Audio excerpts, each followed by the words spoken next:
Hi, everybody. Welcome. I think there's still people coming in, but we'll get started because it's a packed schedule. So, thank you so much for joining us today for this online event, Digital Gender Backlash, and Strategies to Counter It. This is organised by the CEDA-funded Countering Backlash programme as a part of the 16 Days of Activism against gender-based violence. So we gather today in recognition that gender-based violence no longer plays out only in physical spaces. Increasingly, violence, harassment, and abuse are migrating online, manifesting as cyber harassment, doxing, non-consensual image sharing, deepfakes, coordinated disinformation, and more.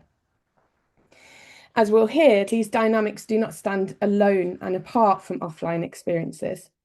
Rather, they reinforce and amplify existing inequalities and existing forms of violence. Digital gender-based violence disproportionately affects women, girls, queer people, and many others who face compounded forms of marginalization.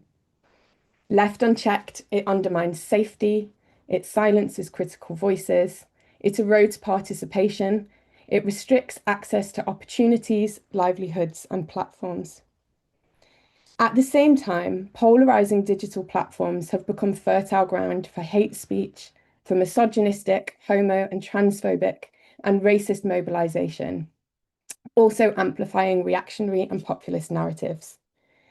These dynamics serve to normalize hostility, reinforce gendered power hierarchies, and create environments in which coordinated attacks against different groups can gain traction, shaping not only online spaces, but also offline attitudes, behaviours, and policy debates.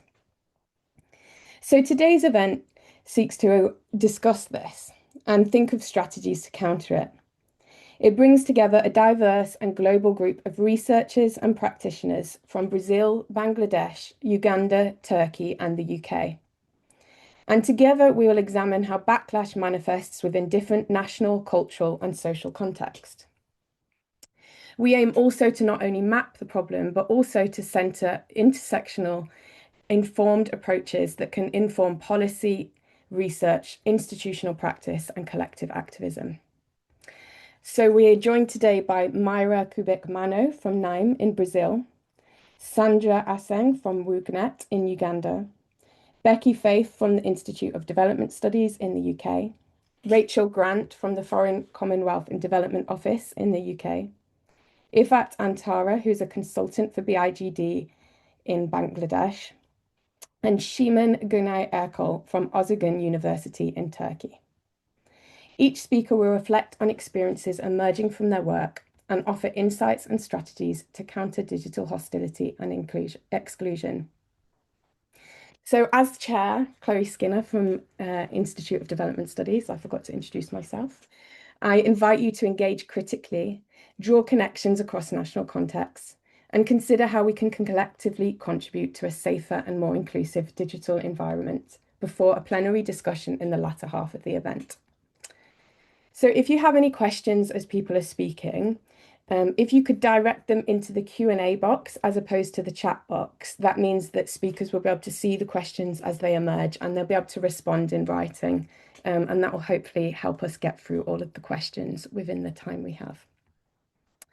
So with pleasure, I would now like to invite our first speaker to the floor and invite you also to introduce yourselves a little bit more fully as you'd like to.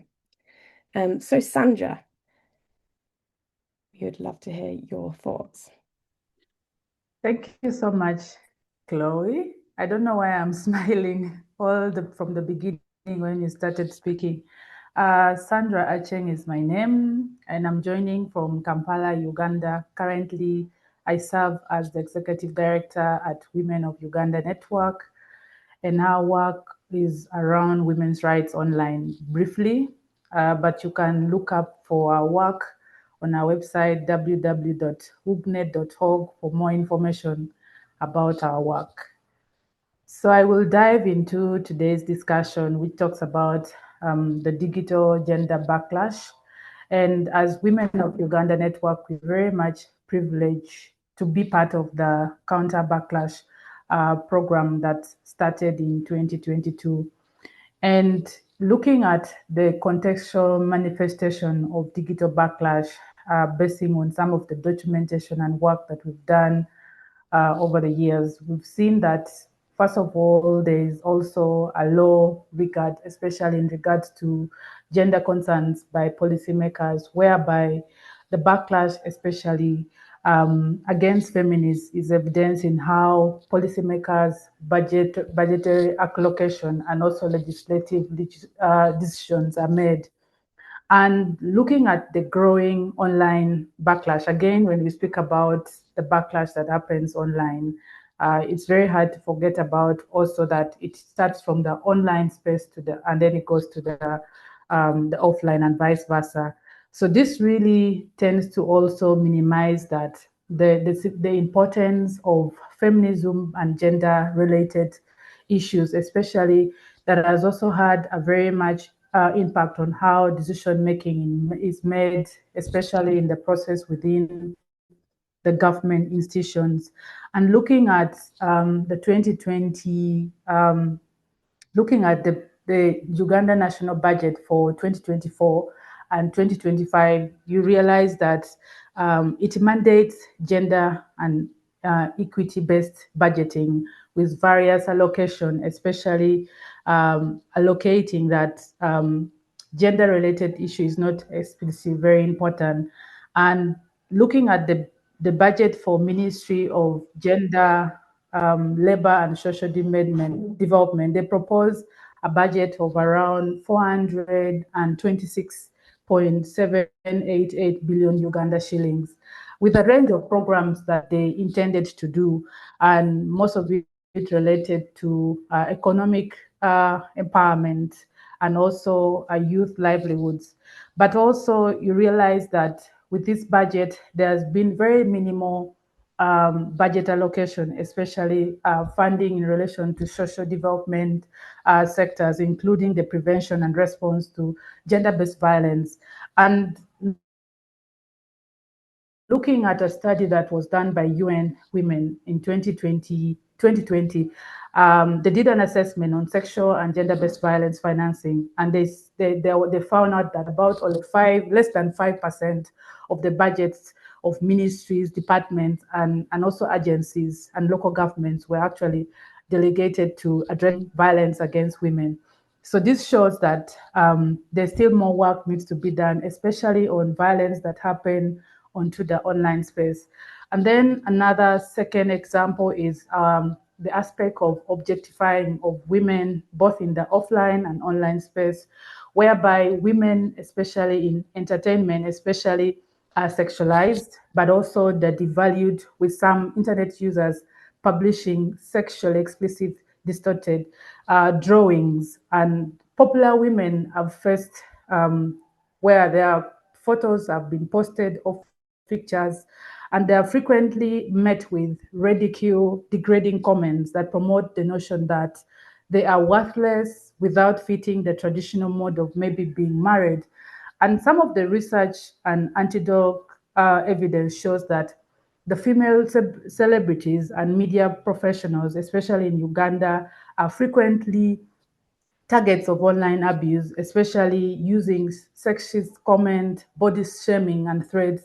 And some of the examples that we also documented is one for Liane Nakawesi, a Ugandan songbird who took a break from music due to the constant sexual advances and demand from the inappropriate favor from men who pretended to want to promote their work. And the second one was for Juliet Zawedi, a Ugandan social entrepreneur and music artist who also was a target of a Volgo, who posted messages and also videos online referring to her with very obscene and vulgar words that led to actually a court case of cyber harassment. So these are just even few examples. And female musicians have highlighted that the biggest challenges they have faced is in regards to the sexual exploitation, where when men promote, again, some men promising promotion or support over often demand for sexual favors. And another example is also the constant body shaming of female politicians, especially in the digital space, An example is for Honorable Semajuju Naganda's response to Robina Nabanja, who is the Prime Minister of Uganda currently, and Jessica Lupo, the Vice President, who were attending the UN General Assembly. So they were tweeting, the Honorable tweeted that they should only attend cultural events like King Mwesijev serious events. So like the general, like the UN General Assembly. So this really shows that their professional roles, and also suggests that women in leadership are only mostly valued for their physical appearance and activism which deem them culturally feminine rather than their political and governing capacity. So there was also a lot of backlash, especially around the Speaker of Parliament, Anita Mong, and also Evelyn Anite, who is the State Minister for Investment and Privatization, whereby there was a lot of photos posted, and also some of them are AI-generated images. And we have also seen a lot of backlash, especially around women in journalism, and most of the prominent cases has been around Agatha Ature that faced very intensive online scrutiny and also never-ending troubles, especially with people of power when she did the 2022 Parliament's purchase of luxury vehicles for speakers and also the deputy parliament. And that also led to some of the campaigns she did around Uganda Health exhibition, but also the Kampala Portal exhibition that has also led to a lot of targeted backlash, especially spreading gender disinformation and misinformation against her.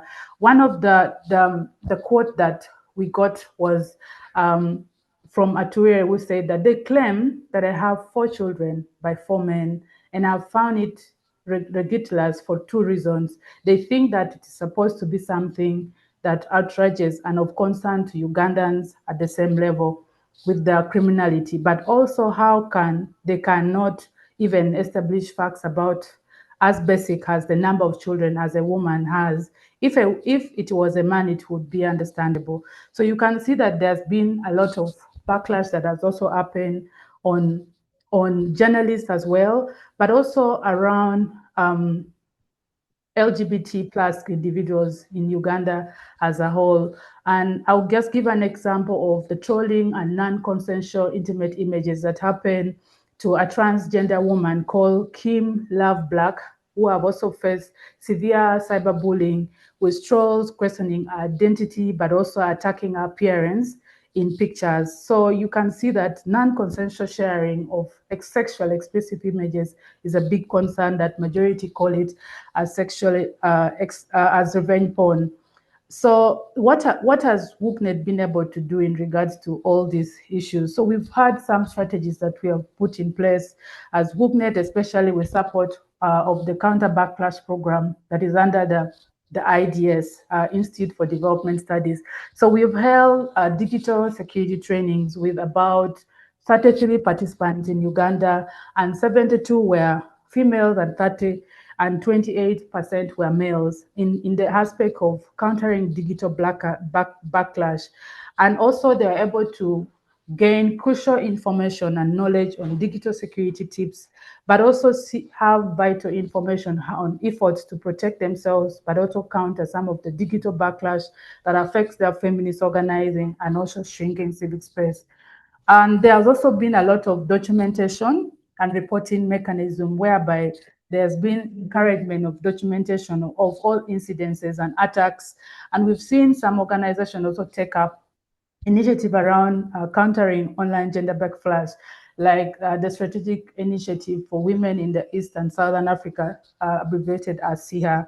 And also done a lot of collective online action whereby we have held expresses on countering online gender backlash. And this has really also helped to engage with gender actors to share knowledge, but also collect data to track backlash against feminist organizers and shrinking civic space. We've also held radio talk shows on Radio 1 FM to also conduct the same. And with that, I think the time is almost well spent, and I would like to stop here. And thank you. For any question, please feel free to ask. But we will also be publishing our publication soon, and you'll be able to read some of the work that we've been able to do and the publications and issues around digital gender backlash that we've documented in Uganda. Thank you, and over to you, Chloe. Thank you so much, Sandra. So many important reflections. It's hard to squeeze them into the time. We're now going to move to Brazil and ask Myra to share insights through her work with NEIM. Thank you, Myra. Over to you.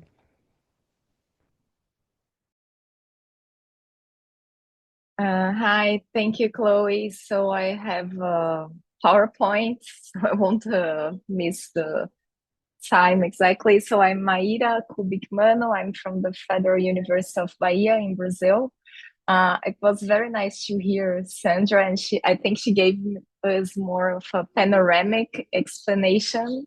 And I'm focusing on one case study we're working here, which is about legal abortion. So very quickly, the theoretical framing I'm talking about, well, we are considering gender backlash as a symbolic glue, because we feel like the discourse against the so-called gender ideology could act as a symbolic glue capable of bringing together different traditions of the right and the far right, and that also combined with the concept of backlash that you all are already familiar with. We have a detailed case study presented at IDS's special bulletin from 2024 on legal abortion, so you can get more details there. And here, when we are discussing online backlash, our objective was to understand how the dispute around legal abortion was a permanent mobilization tool for former supporters of President Jair Bolsonaro, and also how women and feminist movements resisted to it. So we had a few questions when we first started this reflection. That was, what were they sharing, the Bolsonaristas online? What that was the rhetorical function of these messages, and how they materialized it in terms of attacks on policies, and also how women and feminist movements were countering the backlash with what kind of strategies. So we chose to look at the so-called popular space, and here we are following the reflection of Lewis and McGee that was presented in the Backlash program from IDS, and trying to capture what could have been a worldview of these two groups, especially the Bolsonaristas. And so we find that the internet is a crucial arena for that, to capture the worldview. And we studied especially social media and media groups, such as Telegram, and there are a lot of ongoing studies about that, about Bolsonaristas' behavior on the internet in Brazil. So we have a very close dialogue with them. And well, just very quickly to share some results. So we built some categories when we were examining the Bolsonaristas groups, and we arrived at 10 big categories that actually made us realize how the idea of the symbolic glue was important, because we had, while they were discussing abortion and legal abortion, they were also discussing anti-vaccine, religiosity, international conjuncture, anti-left, anti-feminism, conspiracies. And so there are different subjects that were all put together within the discussion of legal abortion. And obviously those categories, they don't appear isolated, so they can be combined also, like anti-left and anti-feminism frequently appears combined, but it was very interesting to see how they all cross each other at the same time, and they had as a background the legal abortion discussion, the access to legal abortion. So that that confirmed our initial hypothesis of the function of the Bolsonarista rhetoric as a symbolic glue, and that this dispute surrounding the criminalization or the legalization of abortion are actually a prototypical case for understanding how the Bolsonaristas produce mobilization and the creation of meanings and values, right? And that led to very concrete attacks on reproductive rights, because when Bolsonaro was in power, it made more difficult to access legal abortion in Brazil, especially for women and children. So from the other point of view of countering backlash, we analyzed a recent and very successful online campaign made by feminist activists that was entitled "A Child is Not a Mother, a Rapist is Not a Father." The campaign exposed several difficulties in accessing legal abortion and circulated very important data, such as in Brazil, we have 1 rape every 6 minutes, 3 in every 4 victims are under 18, 61% are up to 13 years old, which legally constitutes rape, and so for guarantees access to legal abortion.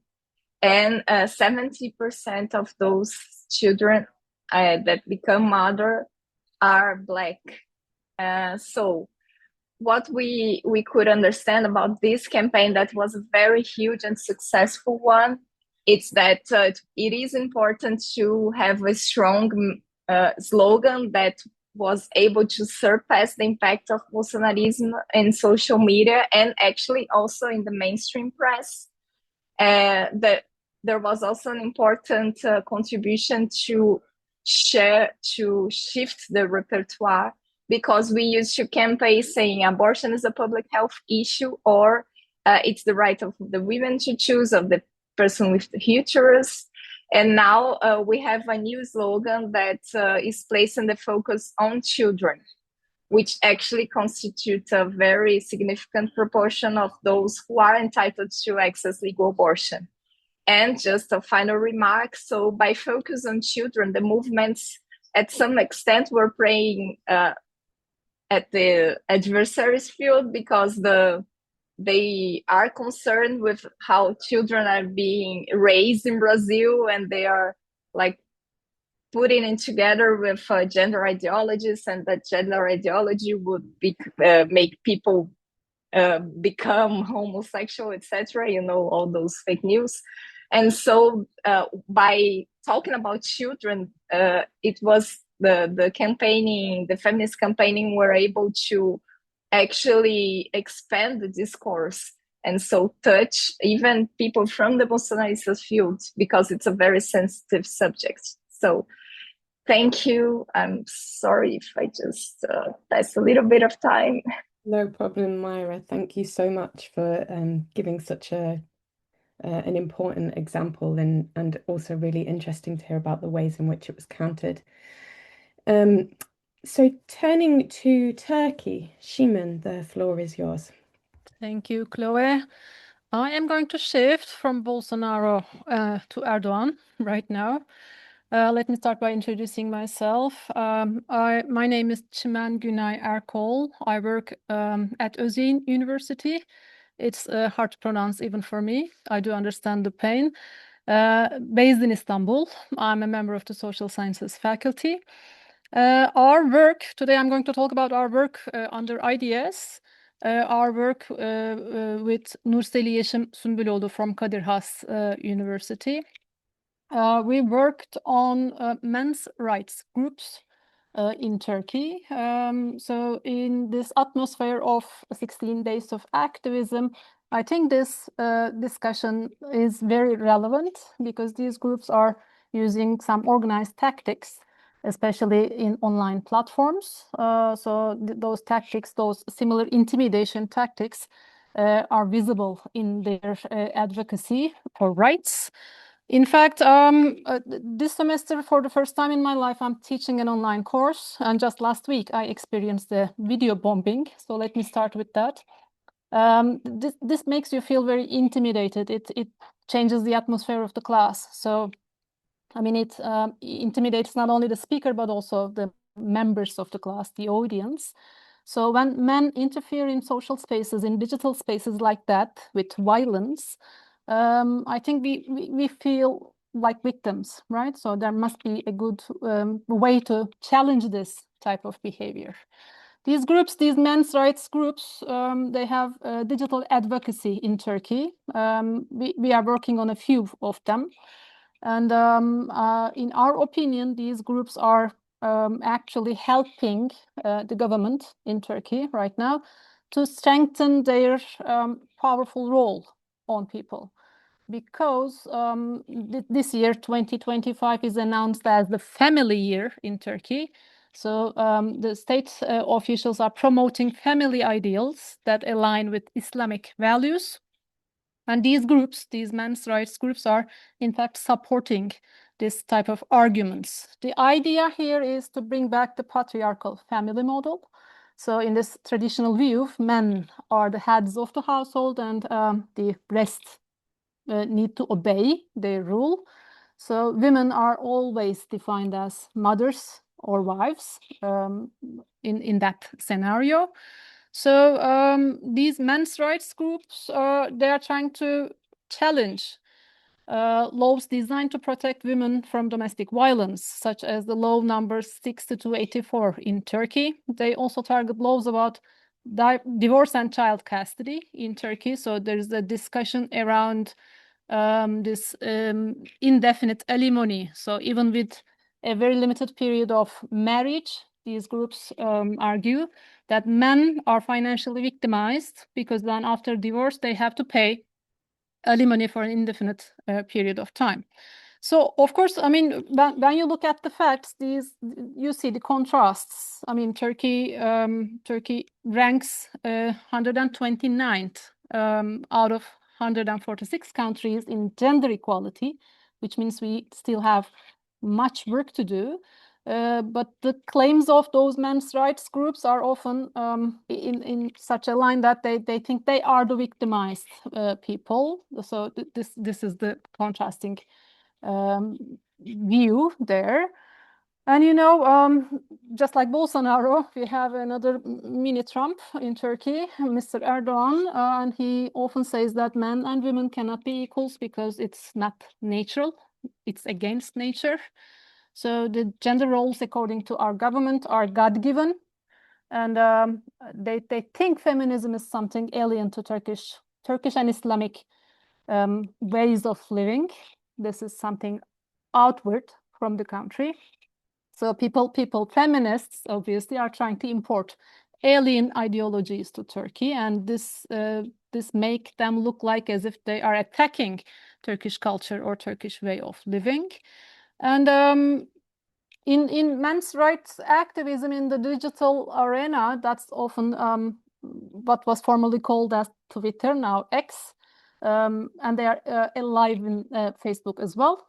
So the arguments often add up, and for example, they argue that the ministry in Turkey, it's the Ministry of Family, in fact, but since they themselves feel victimized under the conditions of today, they often refer to the ministry as women's ministry. So it's the women's ministry rather than the family ministries. They argue that the government needs to balance the type of affairs. So there's an attack on states' protection mechanisms. The tactic, I mean, our research show that their tactic Erdogan is achou melhor chamar de Ministério das Mulheres. Strategy. They use the strategy of moral panic, which means this gender equality discourse is bringing an ideology, a gender ideology that ruins Turkish society, which means it causes the erosion of the concept of family. So this moral panic works, I'm afraid, perfectly well on digital spaces. A huge example here is the Istanbul Convention. So this was a treaty to prevent violence against women, but Turkey just left it in 2021 because of this pressure from groups, from a diversity of groups, not only the men's rights groups, but also the far-right groups and etc. So this eventually showed those groups that they could successfully get international agreements cancelled, which is a big deal. These days, this movement has now shifted focus to domestic laws. Especially those around this indefinite alimony. I think there will be some arrangements in that one. I think I can wrap up because we just published a single brief note on IDS blog about this certain NGOs that align themselves with the Turkish state. This was a brief note, and then we published an article, but our research on men's rights group is not published yet, so we are still working on it. So let me wrap up with some general notes. We think these groups are successful because they work in synchronization with the ruling establishment, with the government. They aren't really in opposition. They act as a grassroots amplifier for the state ideology in Turkey. And in Turkey, we think we can expect more pressure on especially the domestic violence law nowadays, because this overall trend is clear. The policy environment is increasingly focused on the masculinity restoration and the restoration of the family in line with some Islamist values. So this strengthening of traditional values, family values in Turkey is the major discourse now. And I'm afraid the digital space is the most popular field for this. Let me stop here and then pass the floor to Ifet. Thank you for listening. Thank you so much, Human. Ifet. Thank you, Simon. Thank you, Chloe. So I'm Ifat. I'm based in Dhaka, Bangladesh, and a researcher. Mostly my focus of my research on online gender-based violence, the backlash against feminist movement, and currently I'm doing research in women's political representation in Bangladesh. Yes, it was great to listen to my other colleagues, and yeah, exactly, the Bangladesh context about the online gender-based violence is resonates. The types, how the narrative is being promoted, the anti-gender narrative, that feminism is Western idea, it's not culturally contextual and everything. So that all resonates with my country as well.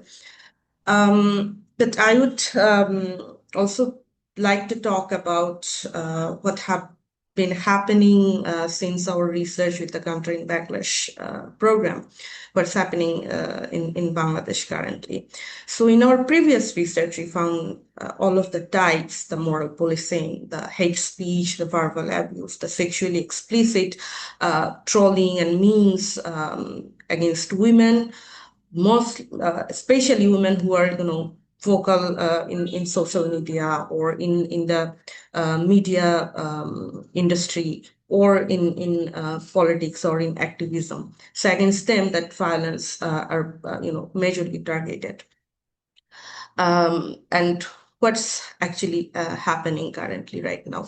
Some of the findings from our previous research still holds that women politicians, and since the political transition in Bangladesh in 2024, many of young women have come out in the political space. They're joining politics, preparing to contesting in upcoming election. And many of the gender justice activists have been able to, being vocal about women's rights, about gender equality, which was a difficult thing to do in the past regime. And now they are, being targeted again of this online violence in different forms, in the forms of moral policing, in the forms of delegitimizing the claims, in the forms of that they are not, Islamic, they are not holding the religious identity, and their misinformation and disinformation, spreading. So these are all happening. But at the same time, what we found back earlier in 2023, 2024, when we are doing our research, the complaint mechanism or preventive mechanism or the grievance mechanism of the online gender-based violence. So we found that the existing laws in Bangladesh, that was not adequate enough to support the victim. There is, the victim blaming and shaming of the women or queer people who are the victims, that they should be treated that way because they are not upholding the cultural identity or religious identity. So that was a barrier to reporting the violence, and the complaining mechanisms, to some extent, what was there was very complex.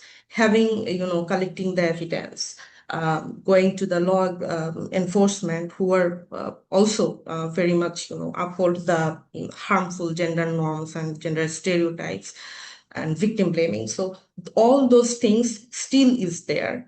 And while we are talking about the awareness that this is a violence and this exists, I really appreciate, but I think we also need to think that how we can, counter it, how to mitigate. Is it the digital literacy only helpful, or we need different kind of legal mechanism, or digital space, some kind of formal, informal procedures so to help and to support the victims. Another concerning thing I find is that there are violences which are very direct attack towards women or towards queer community, towards activists, but the misinformation or disinformation and the kind of narrative that is producing the anti-gender, anti-women's rights, anti-feminism in a very subtle way, which not just attack but also kind of talks in a way that supports the conservative right, that delegitimize the women's rights issues, how to counter that narrative. And since my previous colleagues have said that, and I agree, that digital space is a very popular space, and it can influence mass people. So I think we need to think about how to counter this mass narrative or harmful narrative that is being produced, how to counter this polarization of knowledge. I would conclude with one recent example of the online gender-based violence that happened after the Women's Affairs Reform Commission in Bangladesh published its report in April this year. And some of the recommendation that the commission proposed was found very radical, and that obviously feeling very disruptive towards the patriarchal status quo. And then the attacking the members being slut, attacking the members being shameless women, not Bangladeshi women. They're very elite, they're of bad characters, and all other the harmful and negative narratives that we have also heard from others. It resulted the report being not discussed in public space anymore. No one is talking about it. We don't know what will the government do about it. So because of this huge rise of violence in the online space, this negative narratives, and created this polarized view, and this report, which seemed like a very great opportunity to promote the women's rights in a different political scenario, it just got dismissed all of it. So yeah, that's the impact. And I think, we need to think about how to counter the growing numbers and growing prevalence of this gender-based violence in the online space. So I'll stop here. Thank you. Thank you so much, Ifat. And that was the perfect segue into Becky and Rachel's conversation, who I think are going to reflect on exactly that. So Becky and Rachel, over to you. Thank you. And just to introduce myself first, I'm a research fellow in the digital cluster here at IDS, and I also work on secondment in the Foreign Commonwealth and Development Office, where I work on gender and inclusion in AI and technology. And Rachel, do you want to briefly introduce yourself before we dive into the questions? Yes, hi. Thank you so much for having me today. Really pleased to be here. I am FCDO's Senior Advisor for Online Safety. I work in our Ending Violence team, particularly focusing on risks to women and children and other vulnerable groups. Thanks, Rachel. So we've been hearing a lot from our speakers about the risks faced across digital spaces by women, from whether that's doing teaching, political advocacy, or just going about their business. Technology can also play a role to kind of prevent and address violence online. So early this week, Yvette Cooper, I'm proud to say, who's the UK Foreign Secretary, launched a great new campaign called the All In campaign to help end violence against women and girls globally. And we'll pop a link in the chat about that. And it was really interesting that in her speech, which is available on the UK government website, she talked about how technology can help keep women safe. And which might seem counterintuitive, given that we've been hearing about all these examples of women not being safe online. So in the work that you do, Rachel, how do you see that? Is there a tension between the kind of business models of the platforms and approaches which we might be encouraging that kind of embed safety in the design of platforms, these safety by design approaches, which people might not have heard of? Yes, thanks. Absolutely. And it's something we always talk about when we talk about tech. We talk about opportunities and risks. And with the work that I do, I can become very deeply focused on the risks. But as you say, there's huge opportunities if we get the tech design right. As you mentioned, there is an inherent challenge at the moment between the business models that the major platforms follow and the need to create a safer online space for everybody. I think people will be well versed in the advertising business model that the major platforms follow, which is about promoting content to catch attention and keep people engaged and looking at screens. And that tends to be very sensationalist content designed to outrage and includes oftentimes misogynistic and violent material. And it's sort of, the functions are built in such a way they're easy to manipulate by malign actors working on some of the sort of rollback type campaigns that we've heard about today. And it's not just the business model. I think there is inherent in a lot of the Silicon Valley tech that age-old philosophy of move fast and break things. And that's very at odds with thoughtful, human-centered design that centers the voice of victims and survivors and just users in general, or more diverse set of users. And then when you couple that with a very unrepresentative tech sector, I think women on average make up about 30% of staff for each layer up to the management. And you end up where we are today, which is that digital technologies are a vector for harm. An enabling environment, if you like. And because of the nature of tech, they're targeting people with speed, scale, and reach far more than they would be able to offline. On the plus side, there's a movement towards putting the safety by design into the heart of tech development, and that's very much where the UK government is coming from. The UK's Online Safety Act is a good example of that. It's regulation that requires online service providers to keep people safe on their platforms and review their systems and processes with that in mind. And in fact, last week, if people haven't seen it, Ofcom, who was our online safety regulator, published a guidance for keeping women safe online. And it does things like encouraging risk assessments for gender-based harms. It's guidance directed at the service providers. And as you say, Becky, the Foreign Secretary this week highlighted VOUG as an international emergency, and it was great that in the speech, the online harms that cross borders was one of the top priorities. It's something we've been pushing in FCDO. Some of you may have seen the safety tech showcase work that we partnered with UNFPA, eSafety, and the Newman Fund on. And that really was about, there exists already guidance on how to do a safety by design with gender at heart. How do we get it off the page and get tech companies to pick up and use it? So the safety showcase is about spotlighting really good examples of where people have designed technology thoughtfully and intentionally that gives back a space where women can be empowered. I'll stop there. I think that people often forget about the fact that these platforms are designed by people who are making choices about how they operate, whether they're the platforms we're using to kind of share content, whether they're platforms for dating, or lots of different aspects of life. You can make different kinds of decisions about how these platforms work, and advocacy can play a really important role.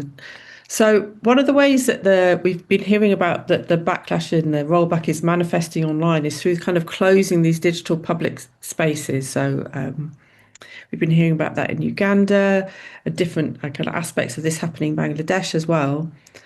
So this is happening through gender disinformation. And I know FCDO has been doing work on this particular issue and its kind of impact on kind of democratic values and discourse. And I know FCDO has been supporting work in this area. So what were the kind of take-home messages that you took from this work, both in terms of the impact of gender disinformation and lessons in how to address it? Yeah, thank you.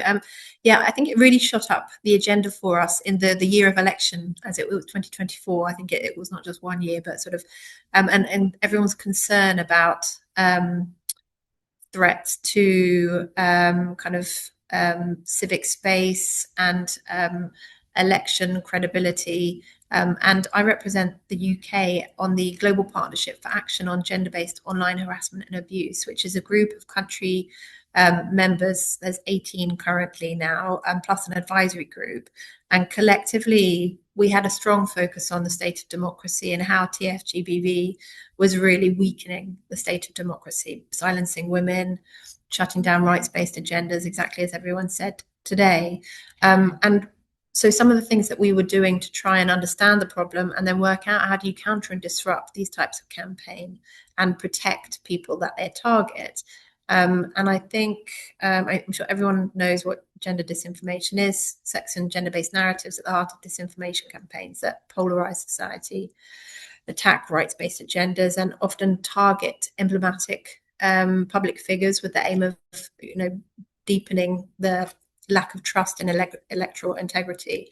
So we funded some evidence trying to understand the problem. And then as the Global Partnership, we had a conference in 2024 in Nairobi that really brought together people working on this problem from different angles to try and collectively pull together a sort of common roadmap, recognizing that when you're trying to address gender disinformation, it crosses so many policy areas. It's GBV, it's digital rights, it's cybersecurity, it's democratic governance, and everyone has their own understanding, takes, and kind of solution set. So how do we collectively work together to increase our collective impact?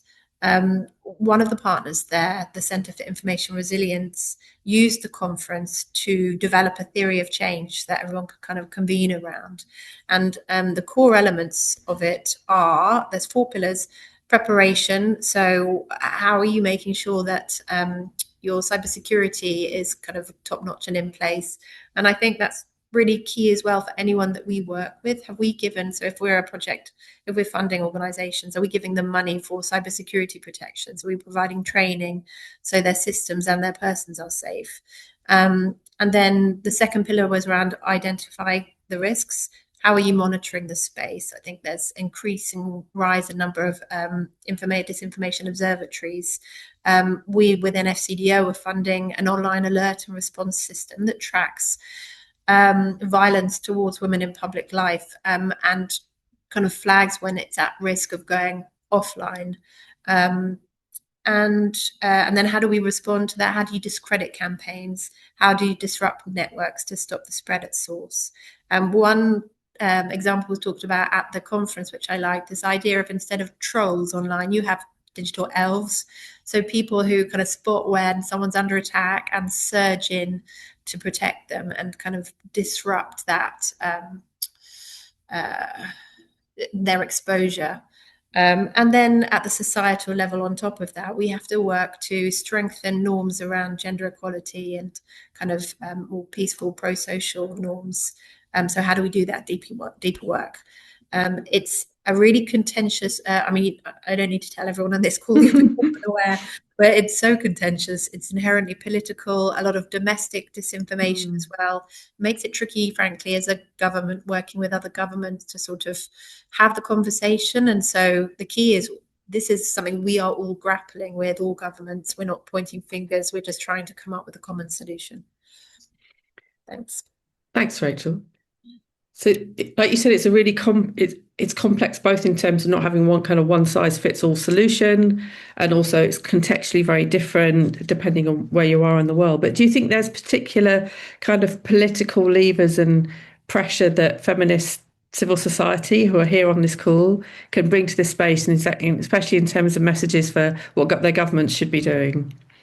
Oh, absolutely critical. I think we have to work together. And I think if we're looking at TFGBV and the history of it, you know, Association for Progressive Communication, or I think kick-started, we can probably say, defining and raising awareness of this issue, you know, 15, 20 years ago. And the campaigning from the many CSOs around the world has really put it on the agenda, and now governments and the multilaterals are beginning to pay attention and come in and try and collectively do something about it. But I think the next stage for me, particularly going back to the safety by design approach, what's the alternative business model for tech, the tech sector?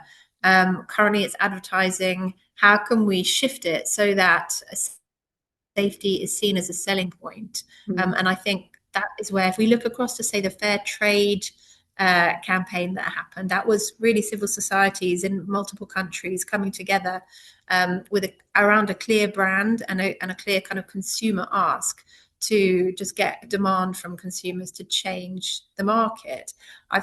You know, naive, but I sort of hope that's where we're going. If we think about cigarettes, if we think about, you know, car safety, campaigns around safety standards have really worked in the past, and that's really the role, I think, that civil society have got an incredible role to play there. And where governments do have regulatory approaches, just holding their feet to the fire. What are you implementing the laws? Are you doing the things that you promised to try and keep your citizens safe? So yeah, it's absolutely a sort of partnership or a collective. Thanks, Rachel. That's absolutely brilliant. And I love that framing around previous campaigns on safety that have been really successful. So thank you. I think it's back to Chloe to join us back to the plenary. Thank you. Thank you so much, Becky and Rachel. That was great to hear your reflections and conversation with each other. So we wanted to save half an hour for time for questions or thoughts from the floor. I can't see any questions yet in the Q&A box, so if anybody has any, please do put them in. But what I wanted to do first was just open up to the panelists to see if any of the panelists had questions for each other. So over to you guys, if any of you have anything to ask each other specifically about your context or insights. Myra. Hi, so I just wanted to share with Simin about the comparison between Bolsonaro and Erdogan, because when Bolsonaro was elected, one of the first things he made was to change the Ministry of Women, who was already very fragile from the previous government, to the Ministry of Family and Women. And I think that resonates with what you were saying about this feminist perspective and how this is in the government, but also on civil society. And I think it's a kind of a similar discourse they are mobilizing. It was just a thought. Thank you, Myra. I think so, yes. Either they are reading the same books or they have a common agenda. what struck me across both of your presentations was the way in which, Myra, you were talking about the ways in which discourse and narratives around children have been used to bring people together for progressive ends, whereas in the Turkish context, Shumen, you were talking about how the concept of family has been used to re-entrench patriarchal ends. And I think that's a really clear example of the ways in which affect, the ways in which emotion can be are mobilized for both regressive and progressive ends, and the ways in which digital spaces can amplify that.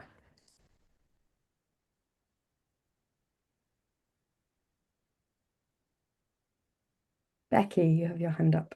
So I was just thinking about Chimen's horrible experience of harassment in a teaching environment and being kind of attacked online there. And I think one of the things that I've thought about a lot, and I know there's a Australian feminist, Emma Jane, who writes about this, is digital spaces as women's kind of working environments. If you think of like a lot of us are, whether we're doing work now, we're doing it in digital spaces. So one of the, I think, sometimes a useful perspective is to think about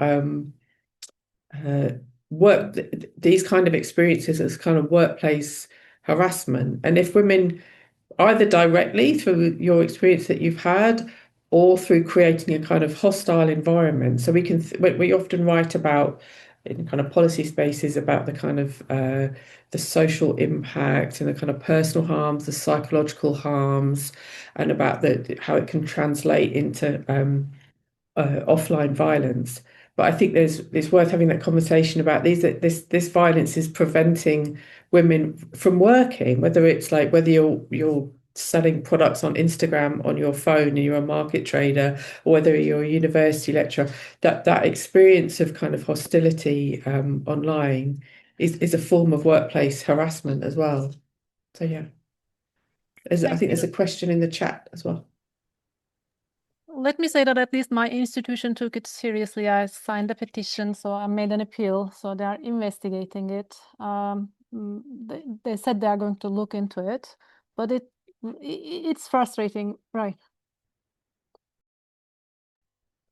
Yeah, there's a question in the chat from Gabriella. Hi, Gabriella. Nice to see you in writing. And I think just one thing to reflect on is, given the topic and everything that we're talking about, it's interesting, right, in a webinar that we have to kind of filter questions in a written format like this rather than being able to open the floor. So unfortunately, I'm reading a question out, but we have to do that in order to protect the panelists and the speakers and also the participants, because you never know who's going to turn up to an online event. And I think that's really reflective of the ways in which it can kind of silence people. So sorry, Gabriella, for taking your space for your fabulous questions and interventions, but I will read out Gabriella's question, which is for Rachel. She says, we have seen an important decrease in overseas development aid from the UK. Among others, that's affecting working as a reflection of backlash and pushback in donor countries. So that was a question, if you could react to that. The question, I mean, yes, we've had ODA cuts, and I think the Prime Minister was clear it's very much linked to the need to increase defence spending. It's a really uncomfortable time at the moment globally. Yeah,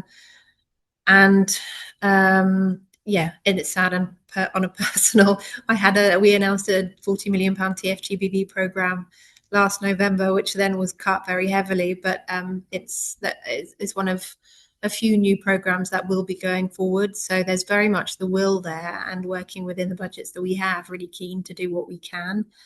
I mean, 100% agree. It's awful what's happening with the ODA environment. I do think there are ways to do quite innovative and sort of nudge type interventions that can make a difference. I mean, there's one we're funding at the moment, which is a technology called stopncii.org, which creates hashes of intimate images to stop them being shared. And for a relatively small amount of money, they are using AI to scale and automate their systems. And so helplines across 5 different countries, hopefully many more, can easily and quickly support victims. So an example of how tech can help, but yeah, it's we're kind of thinking of new ways to work, and for now it's very tricky. Thank you, Rachel. Becky, your hand's up. Yeah, someone who now I spend half my time in FCDO now, and I think there's it's a time for kind of new kinds of partnerships as well. So like one of the big programs that I work on, it's on AI, but we have a kind of gender strand within that program. It's an AI for development program, and we've actually seen a real willingness with different donors and different philanthropic partners to kind of work together to avoid duplication. So I think the one kind of good thing that could come out of it is this kind of donor commitment for people who are in this space to actually think, like, we've got a limited amount of funds. Let's make sure we're not funding the same kind of things and really collaborating together. And I think Rachel's work is a really good example of that. But yeah, I think it's really difficult times. But I've also seen, one of the kind of learnings I've had from working on the Backlash program over the years, and is the kind of flexibility and adaptability that women's rights organisations have had to show, and the kind of pivoting, and especially around kind of finding new allies and new alliances. This isn't strictly digital, but I think that's been something that's seemed to be like a success in kind of countering backlash, as people finding new ways to kind of work together and using what limited funds they have. Thanks, Becky. There's 2 more questions from the floor. So one is related to the impact, if any of the speakers have any insights on whether or not, on the impact, sorry, of online gender-based violence to economic growth, especially as more businesses migrate to online systems. And if relevant data does exist, to what extent could that data persuade governments and tech companies to adopt stronger accountability frameworks? So we'll answer that question first, and then we'll move to the second question afterwards. Becky. Do I have a stab at that one? Because that's kind of relates to what I was talking about before. I don't know if we have that data. Rachel might be able to have a better answer on that. But I do think, in the same way that we have data about what would be the benefit to economic growth if women were online, if more women were online, if digital exclusion was addressed. So I think it's a kind of continuation of those arguments as well. But yeah, it's that economic argument about these are women's workspaces now. Sorry, Rachel. Yeah, I know there's at least a couple of studies. I know Australia had one that talked about the economic cost of TFGBV. Please forgive me. I'm very numerically challenged and bad with finding statistics.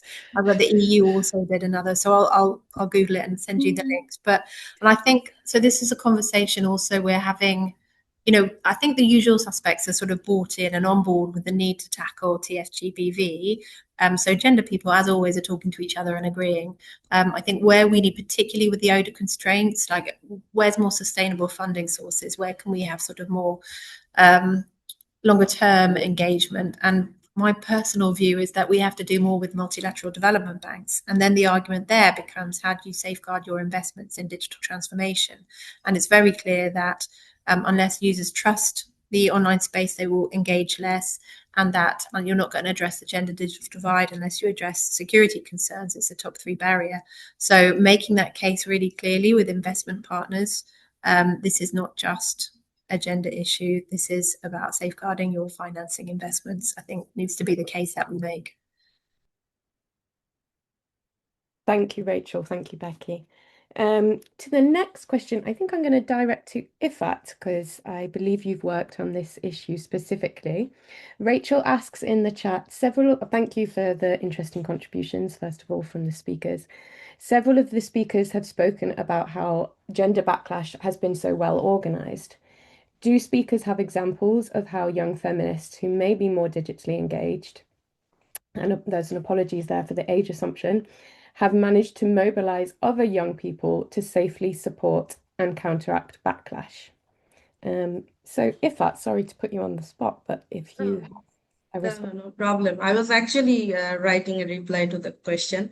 So yeah, in Bangladesh, during our research with the Countering Backlash project, we have found that young people, especially the young feminist activists who are engaging online, doing online activism, they are taking many strategies to counter the backlash. But I should say that those were very much adaptive strategies as they go along, as technologies emerged. First of all, I think creating a support network was found very impactful when it comes to counter the bot attacks or very coordinated attacks to targeting any activist or someone from the queer community. That was very helpful. They have been seen, doing the digital literacy program, the through peer education. So they would, whatever new knowledge or new things they have learned, they would pass on to their peer group, pass on to the network. So that would also help.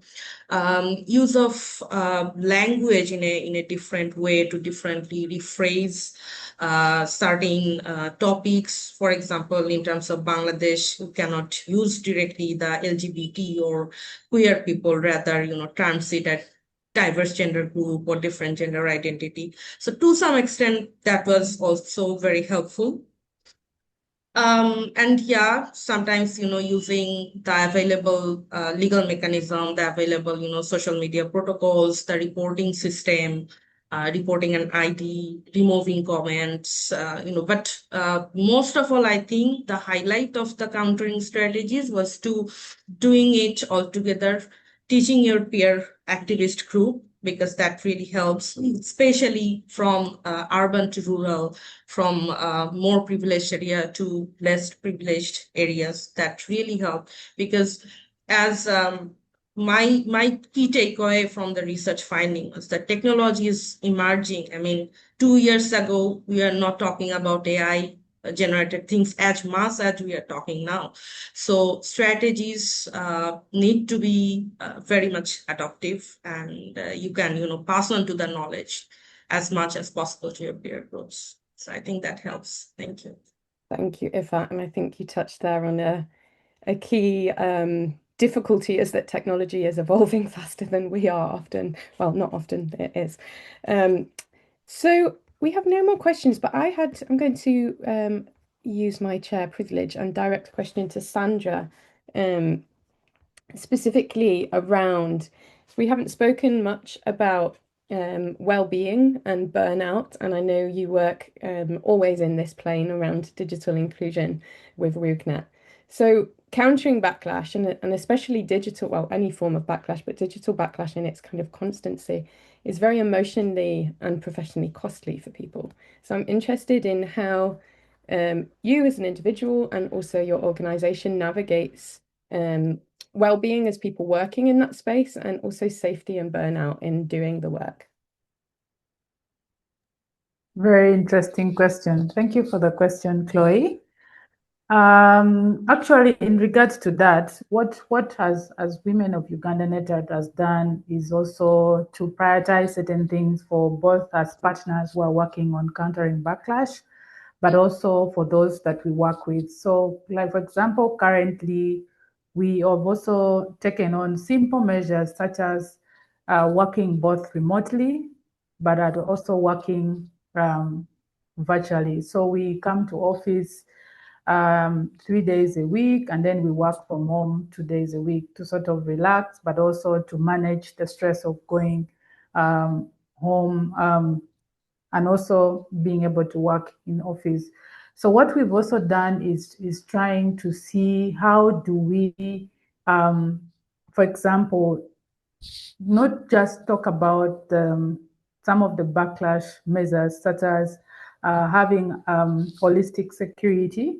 So we've done a lot of work in trying to look at both the physical and digital security. And this also involves, in some of our sessions, actually having a mental health person that cannot just take us through on some of the mechanism how to keep our mental health at stake. Of course, these are still some areas that really requires us to be able to have more funding in regards to mental health well-being, because it's usually a one-off, and there is need for more strategies that are put in place, for example, for both the people who are working on counter backlash, such as WOUGNET and partners on the call, but also for those who are facing backlash as a whole. Most times we tend to focus on those who are facing, and we forget people who are actually working towards that. And we're also trying to explore how do we have mechanism in place whereby we can both have some mechanism to protect maybe those who have faced backlash as well in regards to interviews, but also the people who have interviewed, so that they really protect their mental health.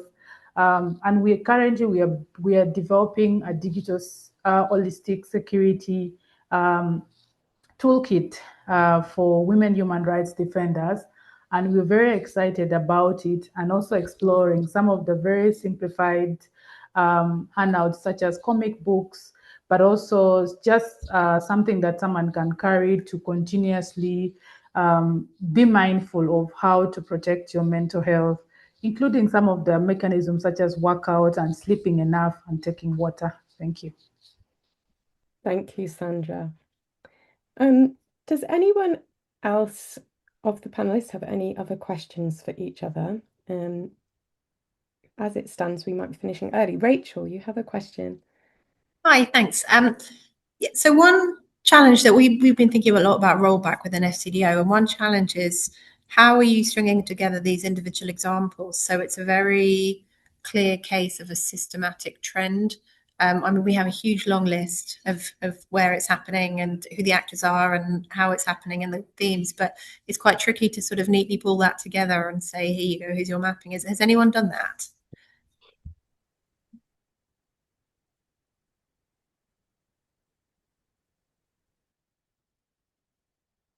Sounds like no.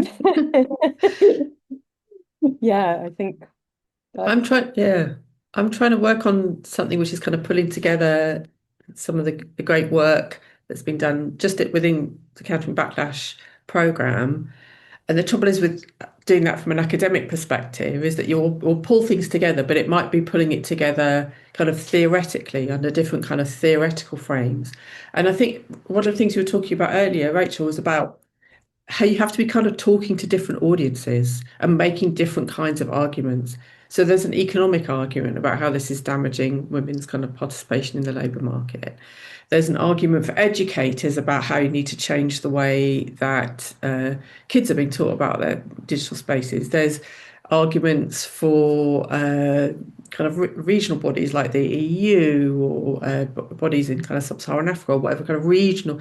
So I think there's so many, it's such a multifaceted problem, and thinking about like bringing together these arguments, but for different audiences about like we need to act fast on this because, and there's also a whole separate set of arguments about the tech community and about like when I go and talk to computer scientists here at Sussex about like how they can be working on it. So I think one of the difficulties is, or one of the opportunities, I should say as well, is like producing different ways into these arguments for different audiences. And I think a lot of us, like within Backlash, we wear different kinds of hats. Like we might have academic roles, but we might be working in civil society or with politicians. And I think because it's such a multifaceted argument and the issues are both really local, but really regional and really global as well, I think you need different ways into it depending kind of on the audiences. Mm. So Gabriella's got a kind of reflection in the space. Yeah, these are happening in kind of confidential spaces. And I do think that's why like the work of people who are kind of holding together the kind of invisible infrastructure like APCs, you mentioned, who've been working in the space for ages, the Feminist Internet Research Network, that's kind of people like IT for Change in India.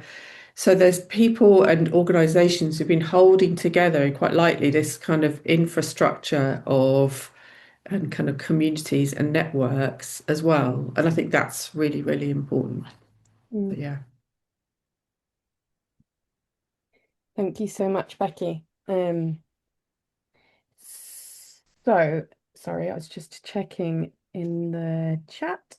Simon had there's another hand up. There's a hand up. So who is that? Shumen, please, Shumen. It's me. I was just trying to say, in Turkey, social media is very strictly monitored.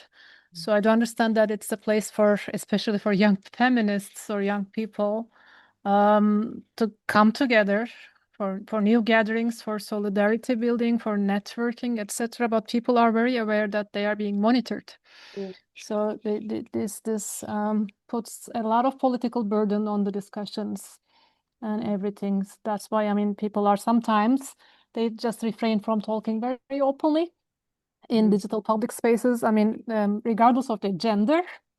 And I think a lot of tech people in Turkey, they are not very inclined to think about gender-related dimensions of what's going on in digital spaces. They deal with the bugs of the softwares, etc. And then this is not the most important thing to most of them. So I think we need to build some bridges as well as humanities people, social scientists, and the tech people. This is the biggest challenge in my perspective.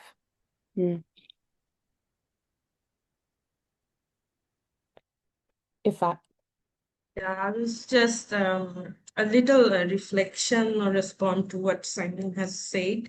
So, Bangladesh has the similar or used to have the similar kind of context, the surveillance over the social media, surveillance over any digital spaces. And we used to have a very black law called the Digital Security Act.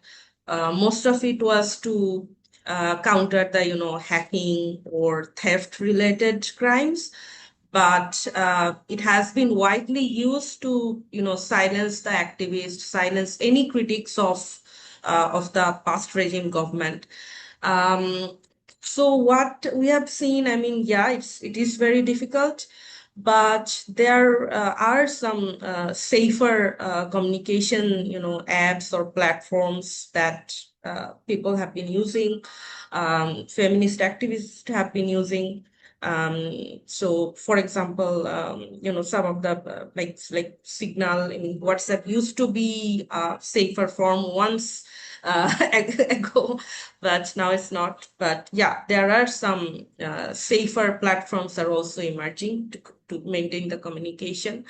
And yes, I think this growing or emerging, we are talking about this online gender-based violence more and more as days goes by. So when we started the Countering Backlash work back in 2020, this was not as much as talked about, only by some of the researchers and some of organization. But over the years, I have seen that it has increased among the civil society organization, among researchers, among development organizations to talk about this issue.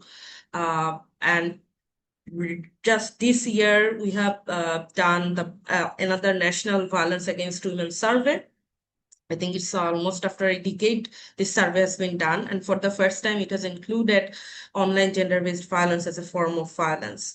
So I think, yeah, progress is slow, but if we keep, pressurizing, some changes, yeah, will come. So that's what I just wanted to say. Thank you, Ifat.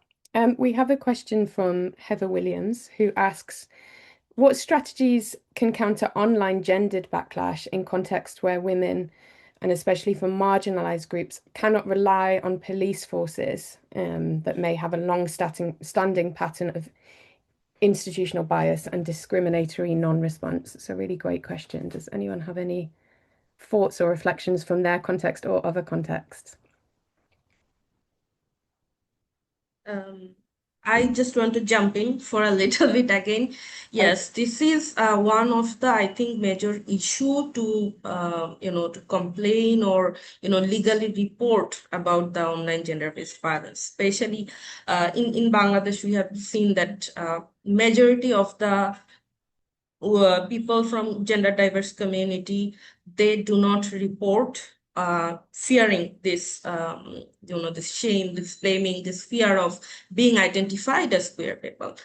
So it is difficult yet to answer what some of the initiative has been done here.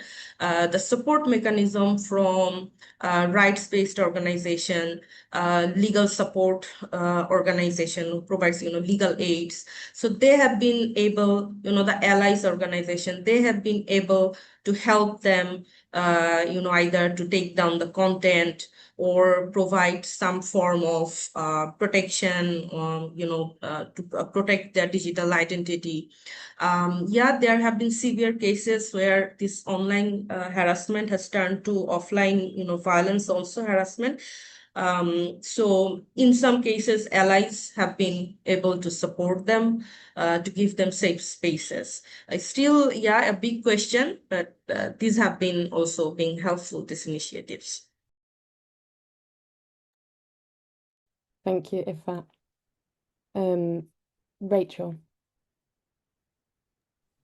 Hi, yeah. I mean, obviously, a really tricky issue, and not a perfect solution by any means. But I've put a couple of links in the chat in case you're not familiar with perth.org. It's a global helpline, and they have trusted flagger status with platforms, so you can report if you're being attacked online. You can report that to Perth, and they're able to share resources with you and also directly get in touch with the platforms to try and protect you there.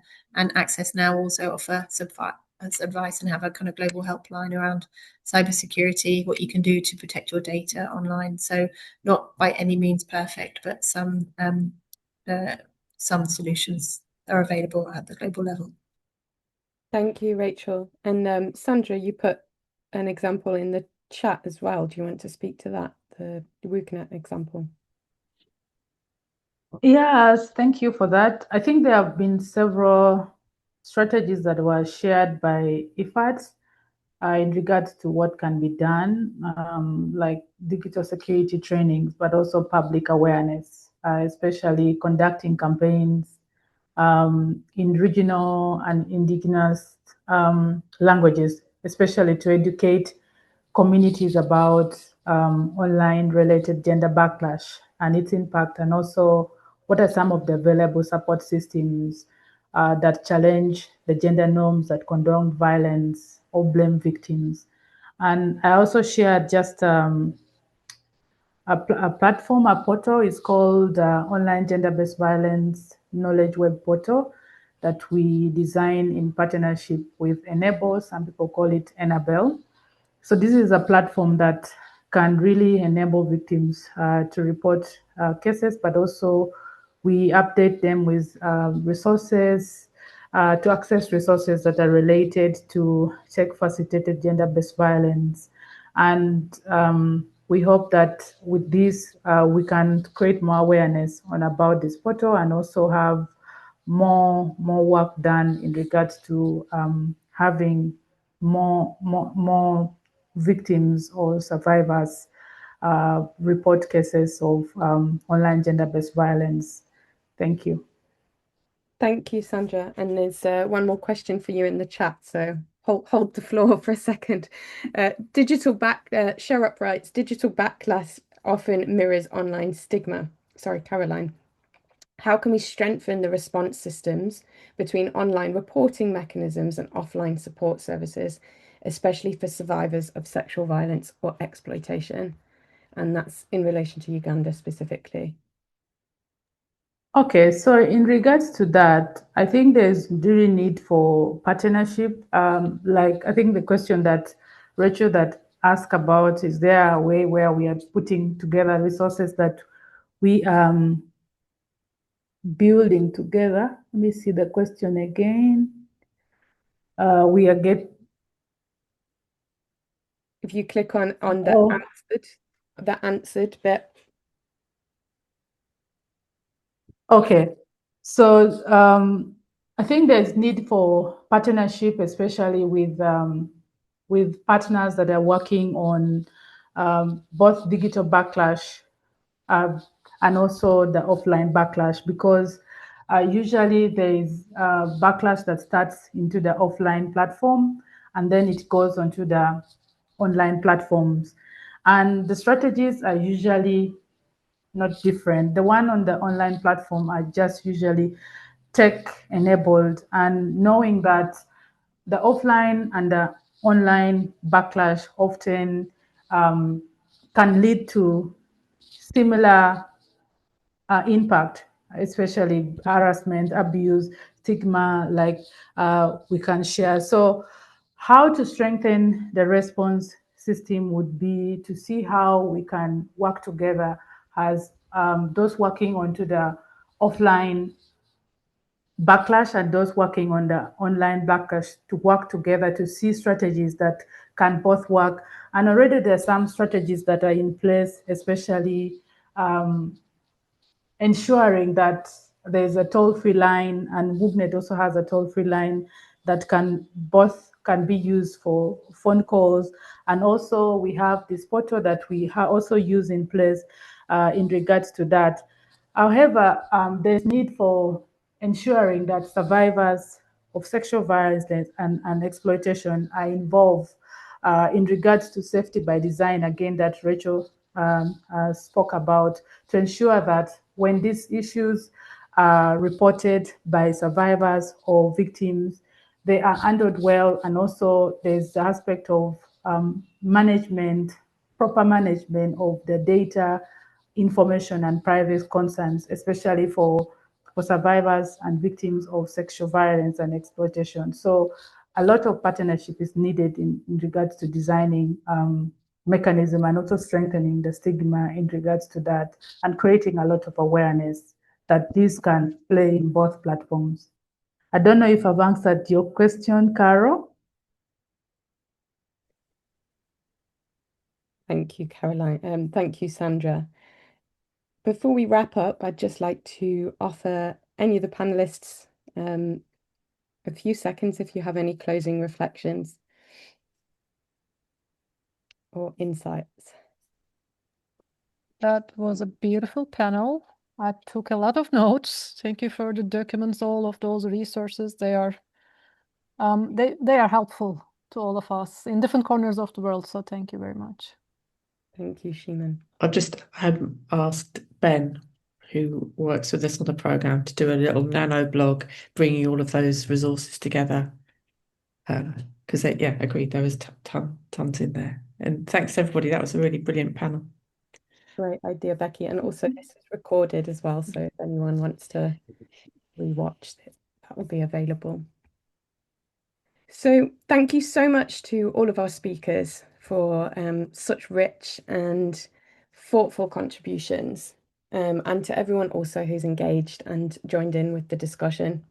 So what we've heard today underscores that digital gender backlash, it's not incidental, it's not isolated, it's often patterned, it's very political, and it's often intentionally mobilized to exclude and silence and delegitimize feminist, queer voices, as well as many other voices.